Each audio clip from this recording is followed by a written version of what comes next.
Starcasting to you from the City of Angels. Hello everyone, I'm Karis. Thank you so much for being here and listening to the Voice of Astrology podcast. This is your astrology cosmic superpower for the week beginning Sunday, April 14th through Saturday, April 20th, 2024. Let's journey together with astrology and explore how to connect with the stars, the planets, the energies for our new week ahead. About last night, about that total solar eclipse at 19 degrees Aries. Actually, we saw the eclipse here in the morning here in Los Angeles. We had the eclipse viewing from around 10:30 a.m. to 11:39 a.m.-ish. And it was magnificent, to say the least. The skies were clear. We had a beautiful viewing here in Los Angeles. It was only seen as a partial eclipse. But what happened is that the part of the sun that was blocked out from our point of view, on my phone, I actually caught what's called the green comet, the mother of dragons. Now, if you've not heard of the green comet, don't worry, because the green comet will be visible. It will be closest to the Earth around April 21st. Right after sunset. Even without binoculars, you will be able to spot the green comet on the horizon, and you will get a chance, even after April 21st, you will have the chance to spot this green comet. When I looked at my phone, I just couldn't believe that it was picked up on just a basic phone that I was taking pictures outside with. It's magnificent. Don't miss this. The green comet is a northern hemisphere comet. It's closest to the sun on April 21st. You can still view throughout the month of April. And this mother of dragons green comet, as it is called, is going to reach its closest point to the Earth in June. However, by that point, it will no longer be visible in the northern hemisphere. The comet is getting brighter as it gets closer to the sun. About an hour after sunset, look towards the west and you will be able to see the green comet. The enchanting night sky also holds for us on Sunday, April 14th, the almost half illuminated waxing gibbous moon will shine below Gemini's brightest stars, Pollux and Castor. As the night wears on, the moon's eastward orbital motion will shift closer to Pollux, and all three will set around 2:45 a.m. local time. On Monday, April 15th, the moon completes its first quarter orbit around the Earth. Now, with the first quarter moon, we have the Earth, Sun, and Moon causing us to see the moon half illuminated. It's a half moon. The first quarter moon always rises around noon and sets around midnight, allowing the moon to be seen in the afternoon daytime sky as well as the evening. First quarter moons are best to see the lunar terrain when it is dramatically lit by a low-angled sunlight. In the western night sky on the evenings around Saturday, April 20th, this is a biggie because the biggest planet in our solar system, Jupiter, which is shining very brightly right now, will have a close conjunction with the planet Uranus, which is much more fainter in light than Jupiter. Before Saturday, the 20th, Uranus will be positioned to Jupiter's upper right or celestial northeast. Jupiter's closest approach to Uranus on Saturday the 20th, the two planets can easily share the same eyepiece in a backyard telescope. After Saturday, Jupiter will climb higher than Uranus and the pair will be settling into the western twilight. While this is happening, keep your eye out for the comet. How magnificent is this? In other words, Jupiter-Uranus conjunction in the sign of Gaia, Mother Earth, Taurus, with the green comet, Mother of Dragons, visible as well. You're welcome to interpret this message from heaven any way you like, of course. The way I'm seeing it is that with the planets in Taurus, which is Gaia, Mother Earth, the green comet, which is the color of nature and earth, and the green comet called the Mother of Dragons, this could have something to do, I think, with our beautiful earth, nature, and the environment. Sunday, April 14th, we start off the week with the moon at home in the sign of Cancer. Cancer is very sensitive, intuitive, ruled by the moon. It's a cardinal water sign in astrology, which is emotion. Sunday, we have the moon in Cancer, making a water trine flow to Saturn in Pisces and Mars in Pisces, also a water sign. The trine aspect in astrology is ease, it's balance, it's a triangle.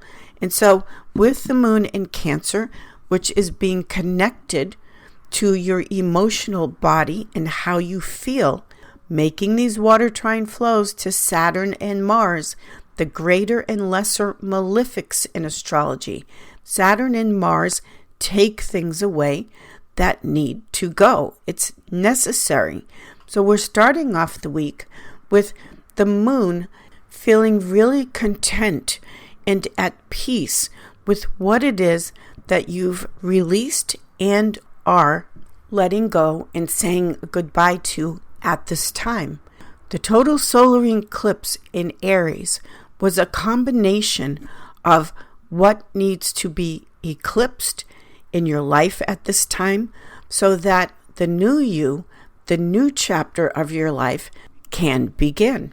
Cancer is the sign in astrology that rules over the past, memories, emotional imprints and memories. We have this old saying in astrology that Cancer, the crab, will lose their claw before they let go. They hold on to the past and emotions. Cancer is the sign that is very sentimental.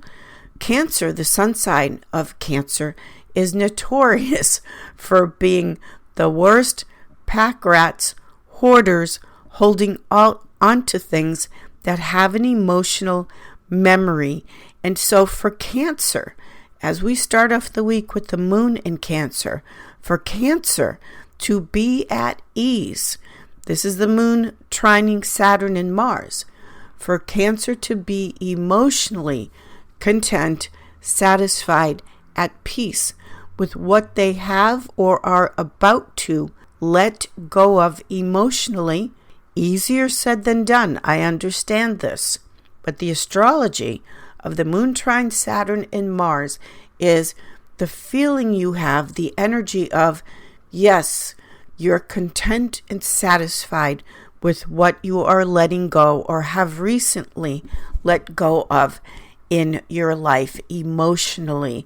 This is connected to, because it's all connected, this is what is connected to the total eclipse we just had. So basically, the astrology is starting off the week with being at peace, making peace with what you are finally going to say goodbye to.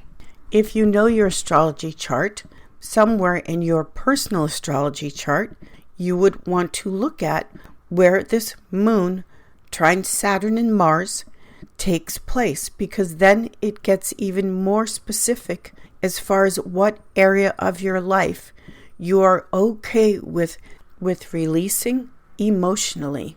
Monday, April 15th, the moon's day, we have the second quarter moon at 26 degrees Cancer.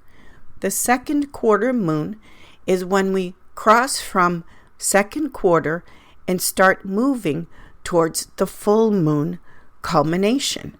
This quarter of the moon always has a connection to summertime. New moon to second quarter is spring. Second quarter to full moon is summer. Full moon to fourth quarter is autumn. Fourth quarter to new moon is winter. Now this week, with the second quarter moon at 26 degrees Cancer, all of the moon placements are in the summertime quadrant of the year. We're having the moon in Cancer. The moon will go into Leo and then into the sign of Virgo.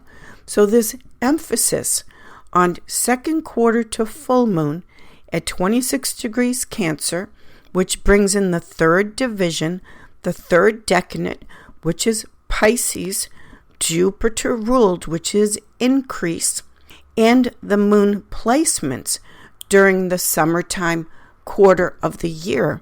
This brings in the energy of power, excitement, getting things done, taking the steps necessary, the action necessary to move forward with a lot of confidence. Now, at the same time that this is happening, we are still in what's called Mercury retrograde. A Mercury retrograde period is a fabulous time to do the research, to get the information, to look over something 2-3 times at least to make sure that the investigation that you have been doing could be about purchasing a home, a car, getting the right health care. Again, somewhere in your astrology chart, this is very specific to your life. But the Mercury retrograde, which tends to get a bad rap in astrology, can actually be a very productive time frame for getting information and doing the research. Let's say, for instance, you're writing a book.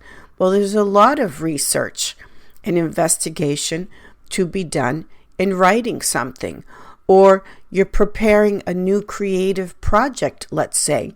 The Mercury retrograde is helpful. It makes you go back over things. So as we're combining this summertime time of the second quarter to full moon with all the moon placements in summertime placements, plus the Mercury retrograde, add into, we just had that solar eclipse in Aries, which is like a brand new you. This is taking place throughout the next several months throughout the year. This second quarter moon at 26 Cancer, which brings in that increase Piscean Jupiter influence, is saying, yes, it can be quite productive to say the least. And because Pisces does bring in the visualization, the imagination, which is necessary part of the foundation, but now it's time to take action in the area of creating a whole new you. Tuesday, April 16th, we now have the moon in fixed fire Leo, which rules over the heart. One of the reasons why Leo is called the sign of royalty, sovereignty, is because Leo rules over the heart, and the heart is sovereign. It rules supreme. It is dictated to, controlled by no one or no thing. The heart tells the truth.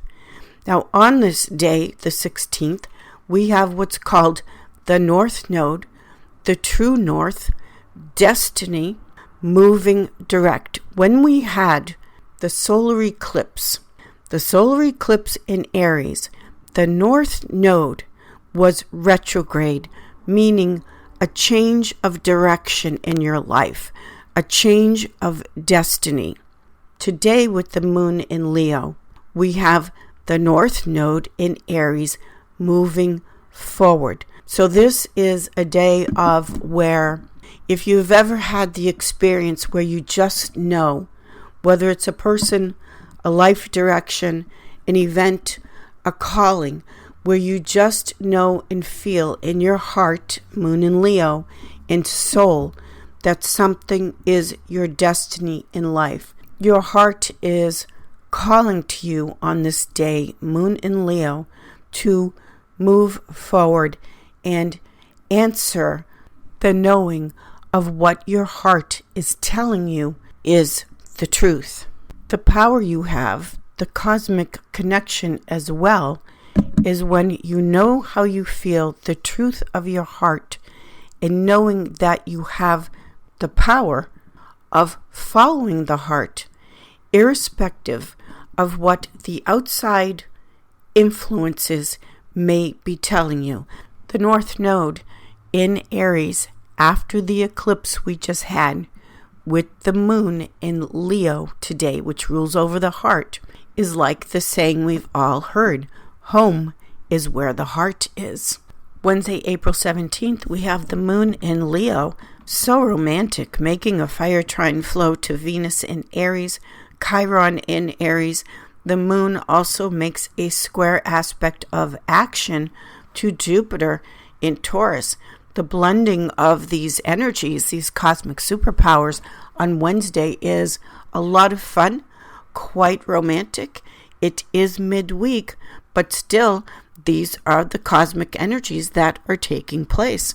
Also, the moon in Leo is the strong urge and desire to express yourself, to do something creative. This is the moon in Leo, where your heart wants to shine and express.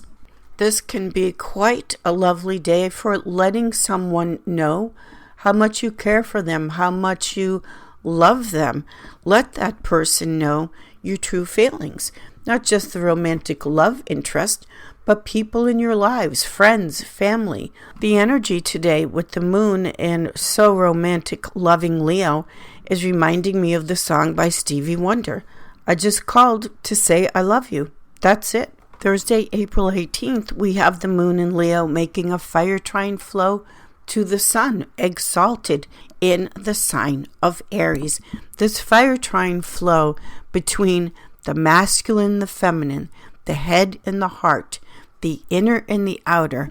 This is this perfect balance of how you feel, what you're thinking, how you express it is in fire trine harmony. Now, fire is also illumination. It's light. So the awarenesses, the things that you're seeing very clearly in your head and your heart is saying, yes, I see it clearly. I feel it clearly. And with fire, because fire is action, it's an outgoing energy. And I see it, feel it, and I'm going to do something about it. This is a cosmic energy of something coming into the light, something that you've been wanting to be revealed and illuminating, and say yes. Also on April 18th, the moon will then enter cool, dry, Mercury-ruled Virgo. Virgo is very precise in all the small details that mean so much, the little things that are essential for making something work. It's also a great health day to take the steps necessary, if you've been putting it off, to take better care of the stomach, digestive tract, and the body. Virgo rules over what we separate from, meaning what do we keep because it's healthy, what do we release because it's poison, and Virgo rules over that process of digestion that purifies things. This is the last day of Aries season. So we're closing out Aries season with the moon in Virgo, which separates and releases. One of the most important things that the Virgo moon supports us in separating from the toxic emotions and how they upset you, how they damage your health, and literally how it affects the stomach area of the body, which again is what Virgo rules over. So looking back over the Aries season as we complete it, it's new beginnings in mind, body, health, and emotions. Virgo moon purifies and removes what is false, what is fake in your life. Saturday, April 20th, we have the Jupiter-Uranus conjunction in the sign of Taurus. Taurus in astrology rules over the throat, food, what we take in. Taurus is the sign that says, I have, and this is what I have to live, to grow, to thrive. Taurus is also protection, the appropriate safety and security that we have and need to protect and live. Taurus being fixed earth and the builder, the architect, is what we not only want to put down as a very strong, safe, secure foundation, but how and what we want to build upon that for greater life, greater growth, greater sustenance. Taurus being a fixed sign represents certain things that we always need. We don't sometimes need food or sometimes need shelter and protection. There are, again, certain things, fixed earth Taurus, that are always required. And so with this Jupiter conjunct Uranus, Uranus being disruption, the sudden unexpected. Uranus is a planet of divorce, sudden unexpected things that seem to come from the blue that we didn't see happening, the unexpected nature of life itself. So the Jupiter-Uranus conjunction in Taurus is the awareness that life being life, things can be gone in a moment. It doesn't mean that things in your life will be gone in a moment, but it's the realization of value. Taurus is also the sign of value, money, value, economy, the things also that we just always need to live, to sustain life. The Jupiter-Uranus conjunction is not to be feared. It's an aspect of, no matter how much we think things are fixed, Taurus, there will always be the unexpected, the unknown components to life. Jupiter-Uranus conjunction is getting very secure, if you're not, but getting very secure in what it is that you know that you have, that you can count on, protecting what it is that you do have, and this includes boundaries, not just with the physical goods of food and water and money and shelter, but also the protection of your personal space and boundaries. Taurus is very aware of their personal space. One thing we never want to do with the Taurus is mess with their space, their territory. That's a part of what Taurus rules over. So your home, your people, your family, your tribe, your personal boundaries.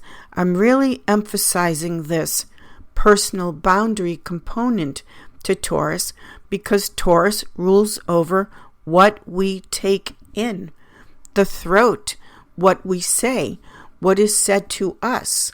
So taking care of and really valuing what it is that you have. Jupiter in Taurus asks the question, what is precious to you? What is near and dear to you? Jupiter, the kingly planet, wants to bestow increase, blessings. Jupiter is very often referred to as Santa Claus, the Santa Claus of the zodiac. Jupiter being not only blessings and gifts, but that feeling of gratitude and appreciation. Jupiter is the thank you planet, where we see all of the blessings around us and just feel that sense of gratitude and being blessed and appreciating the fact that these blessings from Jupiter, from the cosmos, are very dear to us. The Jupiter-Uranus conjunction is the awareness and appreciation that we should appreciate and be grateful for the things in our life that are irreplaceable and unforgettable. This profound week, astrologically, as we move towards the culmination full moon, is not only the awareness of wanting to bring something new into your life, a new you, a new chapter, but because it corresponds to the summertime time of life, reflecting on this Jupiter-Uranus conjunction with the many different summertime times of life, the experiences you've had, the people you've known. Perhaps they're no longer here, and you think back and remember just how wonderful it was to experience and know that person, to have them in your life. It's just all of it, all of the great pleasures and sensations of life and this earth is what Taurus rules over. So the awareness that we should appreciate and be grateful for what and who we have while we have it. This Jupiter-Uranus conjunction is that Uranian brilliant moment, seems to come out of the blue. This brilliant moment of having a great, deeper appreciation and value for what it is that is in our life. The awareness on a much deeper and, with Taurus, common sense, realistic look at what we have and being grateful for it. Taurus always brings something down to earth with a no-nonsense perception about what it is and what is its value. So the Jupiter-Uranus conjunction in Taurus, ruled by Venus, is what we love and how lucky we are to have it in our lives. Every person's experience is different. It could be a brilliant moment after the solar eclipse in Aries, which is the sign of self, where you find you have a greater appreciation and value for you yourself to begin with. Just start there if you haven't already. It is a profound astrological cosmic moment event. Thank you, everyone. Have a fabulous week, and I will see you all in the stars.